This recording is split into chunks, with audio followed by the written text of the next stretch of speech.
Bonjour à tous, je vous parle aujourd'hui du schéma d'imperfection, qu'on appelle aussi imperfection honte, qui est lié au domaine de séparation et de rejet. C'est aussi un des schémas qu'on retrouve assez souvent en cabinet. Il est souvent lié aussi aux troubles de la personnalité borderline. Alors forcément, dans le borderline, ce sont un peu tous les schémas qui sont engagés, mais il y a beaucoup d'imperfections aussi dans le trouble de la personnalité borderline. Alors ces patients qui ont le schéma se croient imparfaits, défectueux, inférieurs, mauvais, sans valeur ou incapables d'être aimés. Ils éprouvent par conséquent une honte chronique vis-à-vis d'eux-mêmes. Quels sont les aspects d'eux-mêmes qu'ils considèrent comme imparfaits? Eh bien, c'est peut-être n'importe quelle caractéristique personnelle.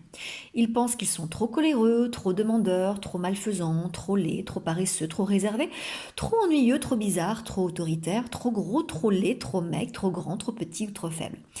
Ils ont parfois des désirs sexuels ou agressifs inacceptables. Ils existent quelque chose dans l'essence même de leur être qu'ils ressentent comme imparfait. Ce n'est pas ce qu'ils font qui est imparfait, mais ce qu'ils sont. On touche bien ici à la valeur personnelle. Ils craignent les relations avec autrui car ils redoutent le moment où leur défaut apparaîtra comme évident. À tout moment, les autres gens risquent brutalement de découvrir en eux leur imperfection profonde, ce qui les couvrira de honte. Cette crainte s'explique aussi bien au domaine privé qu'à celui des relations publiques. Les patients ayant ce schéma se sentent imparfaits dans leurs relations intimes ou dans la société en général, ou bien parfois les deux, et cela peut forcément parfois créer aussi une forme d'anxiété sociale. Ces patients sont typiquement un comportement de dévalorisation de soi et ils donnent aux autres l'autorisation de les dévaloriser. Ils autorisent les autres à les maltraiter verbalement. Ils sont souvent hypersensibles à la critique et au rejet et ils réagissent très fortement, soit par la tristesse et du découragement, soit par de la colère, selon qu'ils se soumettent au schéma ou bien qu'ils le compensent. Ils ressentent secrètement que leurs problèmes avec les autres sont exclusivement de leur faute. Souvent, très conscients d'eux-mêmes, ils ont tendance à beaucoup se comparer aux autres. Ils ne se sentent pas en sécurité avec les autres, particulièrement avec ceux qu'ils considèrent comme sans imperfection, ou ceux capables de mettre à jour leur imperfection. Ils sont jaloux et cherchent la compétition, particulièrement dans les domaines où ils se perçoivent imparfaits. Ils voient parfois les relations interpersonnelles comme un jeu où il doit y avoir un dominant et un soumis. Ils choisissent souvent des partenaires qui les critiquent et les rejettent. Et ils sont critiques à l'égard des gens qui les aiment. Beaucoup des caractéristiques des patients narcissiques, telles que la grandeur et les idéaux élevés, peuvent être des manifestations d'un schéma imperfection. Je vous ai parlé tout à l'heure du schéma borderline.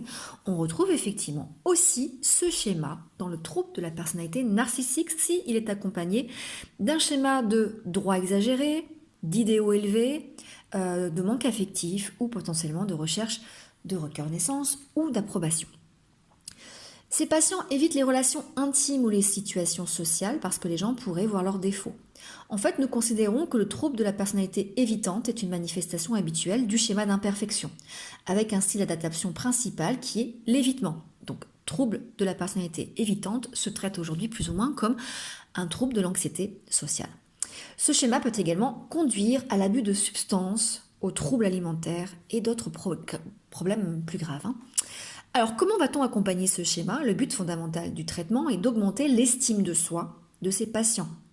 Les patients qui ont guéri de ce schéma ont la croyance qu'ils ont droit à de l'amour et du respect, que leur sentiment d'imperfection était soit erroné, soit grandement exagéré.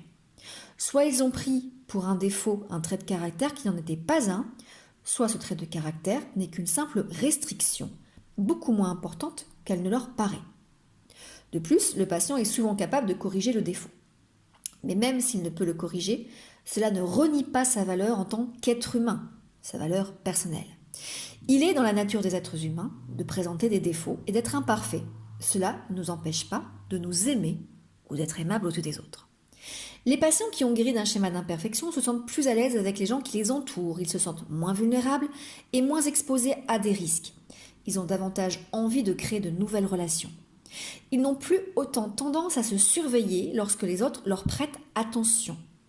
Ils considèrent les autres comme ayant moins de propension à les juger et davantage à les accepter avec leurs défauts. Ils considèrent les défauts des humains selon une vue plus réaliste.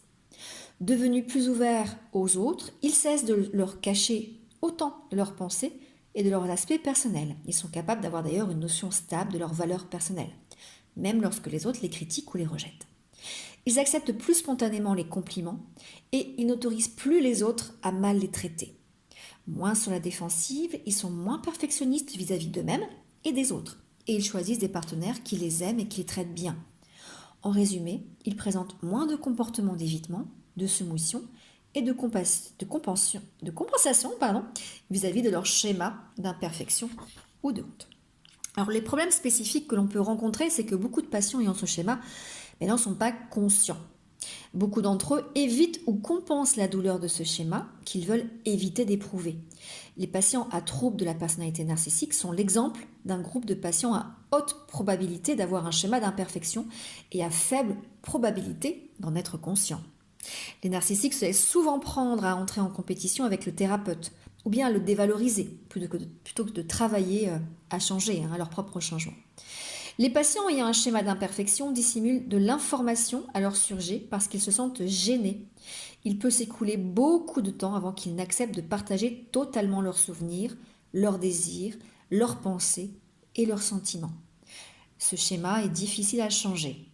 Plus la critique et le rejet des parents aura été précoce et sévère, plus il sera difficile à guérir.